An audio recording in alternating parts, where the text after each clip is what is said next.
राजनांदगांव शहर के कस्तूरबा महिला मंडल भवन के कान्यकूप सभा और कैडेट क्लब द्वारा 20 दिसंबर को शहीद लेफ्टिनेंट अरविंद शंकर दीक्षित का शहादत दिवस मनाया गया। इस मौके पर प्रार्थना सभा का आयोजन कर शहीद लेफ्टिनेंट अरविंद शंकर दीक्षित को श्रद्धा सुमन अर्पित किया गया। कार्यक्रम का शुभारंभ राष्ट्रगान से किया गया। तत्पश्चात गणमान्य नागरिकों ने शहीद के तैलचित्र में पुष्प चक्र अर्पित कर श्रद्धा सुमन अर्पित किए। इस दौरान शहीद को जवानों ने सशस्त्र सलामी दी।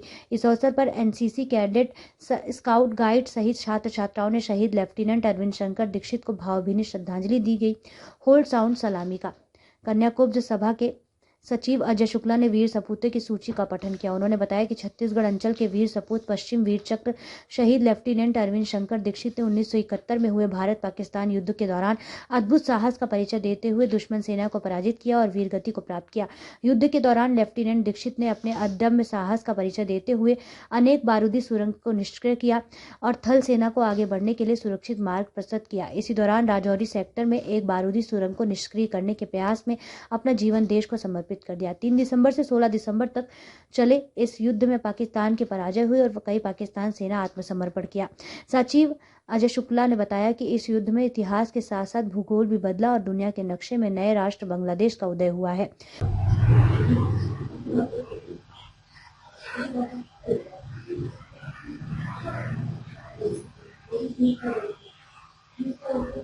जी, आज शहादत दिवस मनाया है।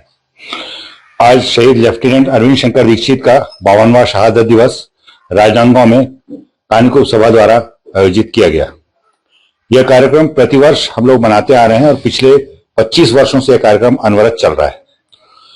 शहीद लेफ्टिनेंट अरविंद शंकर दीक्षित 1971 के भारत पाकिस्तान युद्ध में 20 दिसंबर को शहीद हुए थे। 1971 का भारत पाकिस्तान युद्ध कई मायने में महत्वपूर्ण है। एक तो ये कि ये दोनों सीमाओं पर, पूर्वी और पश्चिमी दोनों सीमाओं पर एक साथ लड़ा गया। दूसरा, इस युद्ध का परिणाम निकला। इस युद्ध के परिणाम में पाकिस्तान का आधा हिस्सा जो कि पूर्वी पाकिस्तान कहलाता था वो कटकर अलग हुआ और बांग्लादेश बना। हमारे जवानों ने इस युद्ध में न केवल इतिहास रचा है बल्कि भूगोल भी बदला है। इस युद्ध में 93,000 पाकिस्तानी सैनिकों ने लेफ्टिनेंट जनरल नियाजी के साथ आत्मसमर्पण किया था। उन्हीं की बिछाई हुई बारूदी सुरंग को निष्क्रिय करने के प्रयास में लेफ्टिनेंट अरविंद शंकर दीक्षित 20 दिसंबर 1971 को जम्मू कश्मीर के राजौरी सेक्टर में शहीद हुए थे। उनकी पुण्य स्मृति में यह कार्यक्रम हम प्रतिवर्ष आयोजित करते हैं। हमें प्रेरणा देने की कोशिश करते हैं कि आने वाली पीढ़ी सेना को अपनाए, सेना को आत्मसात करने की कोशिश करे और अधिक से अधिक युवा सेना में जाने की इच्छा रखें। धन्यवाद। रायपुर में जन्मे शहीद लेफ्टिनेंट अरविंद शंकर दीक्षित को भारतीय थल सेना द्वारा इस पराक्रम के लिए मरणोपरांत पश्चिम वीर चक्र से सम्मानित किया गया था। राजनांदगांव से विजन टाइम्स न्यूज के लिए रोकेश रजक की रिपोर्ट।